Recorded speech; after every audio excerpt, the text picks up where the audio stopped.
This is Lab 4. First, start with the Lab 4 startup file, which you can download from Blackboard. Then go down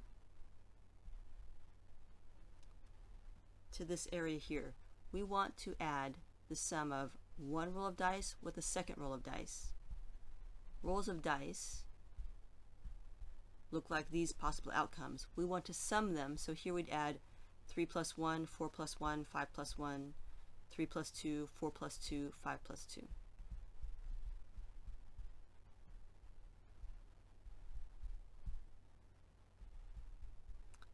So here I want to do equals B27 plus this one here, just click on it, C26, hit enter.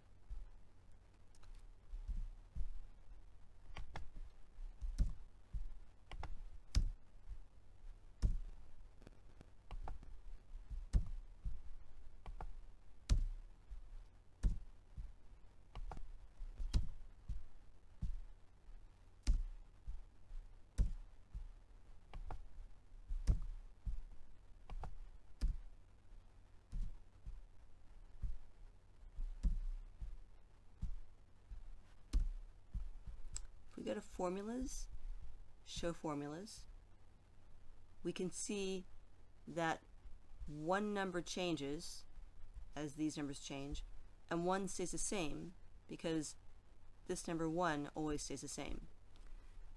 So we can use our $ trick to say, oh look, I want the C26 to stay the same.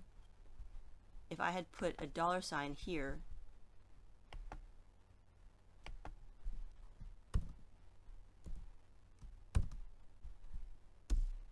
then this number would stay the same if I drag it down. So if I drag this down, they'll all stay the same, which is what I want. So you can use that trick to fix these ones here. If you do the first one the way you want, then you can sort out, use your $ to freeze the one you want. So I'm going to not show formulas. And look how this has gone to all 2's. That's a mistake. If I go to File, Save, then it'll fix that. I don't know what the error is in Excel, but if I hit Save, it corrects it.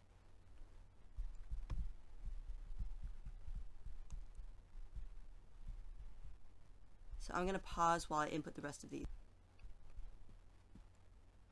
So now I have all my sums input, and I want to find the frequencies of those sums. These are the possible sums, and I want to find out how many there are of each one. So I'm going to use the COUNTIF,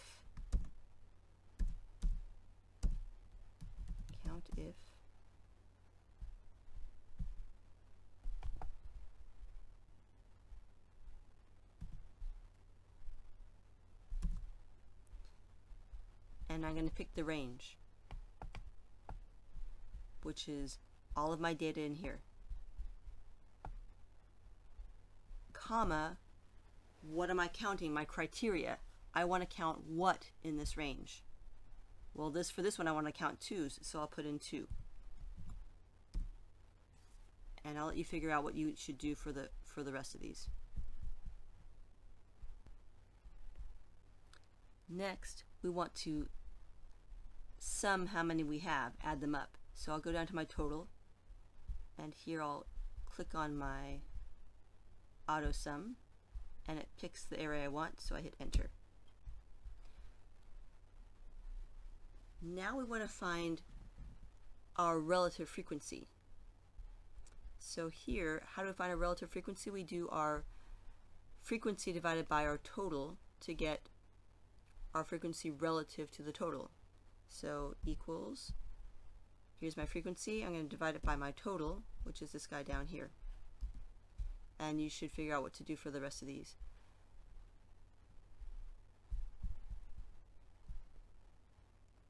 Incidentally, you can use the $ trick here as well if you figure out what you want to freeze, which numbers you want to have change as you drag down and which ones you want to have freeze. So I'll let you figure out if I were to drag this cell down, to other cells, which one would I want to change, and which one would I want to have stay the same. And again, I have this error where it copied the formulas correctly, but it didn't, the numbers are messed up. So if I hit the save button up here, it'll fix that, hopefully. There we go. And again, I want to sum up all of my relative frequency, so I would click on this button down here, I want the total, and I would hit the auto sum, and it picks the area I want, and that should be 1. Here, we just want to have this equal the guy next to him, and oh, it came in as a fraction. If it doesn't come in as a fraction, you can go to Home, and here just choose, sometimes if you hit fraction it won't give you the right thing, so hit number, fraction, and then up to 2 digits. Those are the ones you want.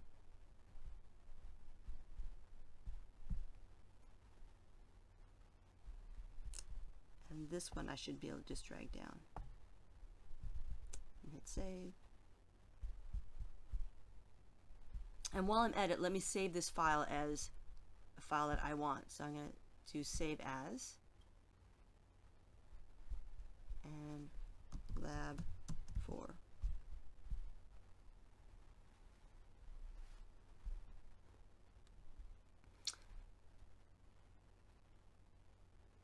That's part 1. Part 2 we did in class. The rest of part 1, actually you have to copy these formulas over. So you click on this, right click, copy, go to the next counting formula spot, click on that, right click, and paste. And then you would do the formulas, and you'd hit this, make sure everything's selected, and hit show formulas, and it'll show all the formulas. Which I'm not going to do because I'm not going to show you my formulas. This is part 2 of the lab, since we did not do it in class.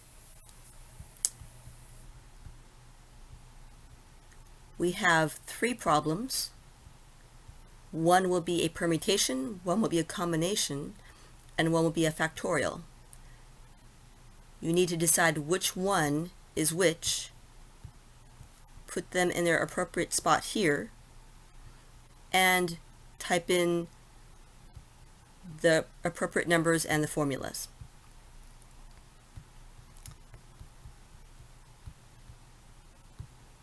So here a board of directors has 8 people. They need to pick one person to be head of A, one person to be head of B, and another to be head of C. Decide what that is, permutation, combination, or factorial. And say I think it's a factorial, or say I think it's a combination. Then that's problem 1. I would put 1 in here. My N is the number of items I'm choosing from. R is the number of things I'm choosing. And then here, if it's factorial, then I would equal combination to put equals combination, this one. See, it says return number of combinations for that. And then the number of things, and I'm choosing from a number chosen, so that'd be 8. Choose 3. And put the number in there. So you need to decide which of these, each of these is. I'm not saying that's the right answer. I'm saying you need to think and decide which one goes where. Here's another one. The County Assessment Bureau decides to reassess homes. How many different ways can they be selected? So in other words, what order would it be? This home, home A, then home C, then home D, then home F, then home G, then home Q, then home S, or would it be a different order? You know, so they have 8 different houses, and they need to figure out how many different orders there are of deciding which ones to visit in which order. And in other words, how many ways can you kind of order those or arrange those? Problem 3, you want to pick a committee 4 people from a group of 10. So you're doing that. I need to figure out again which one these are. If it is a combination, we did that one already. If it's a permutation, you do equals PERM and grab this one. It returns the permutation, and you put in the number chosen. So say I had 12 items and I'm choosing 3 of them in a particular order, it would do that. If I wanted to just do a factorial, then I would do FACT and say I wanted 3 factorial, 3 times 2 times 1, which is 6. I'd put 3 in there and it would just compute it for me. 6. If I wanted 4 factorial, I can go up here and put in 4 factorial. That should give me 24, and it does.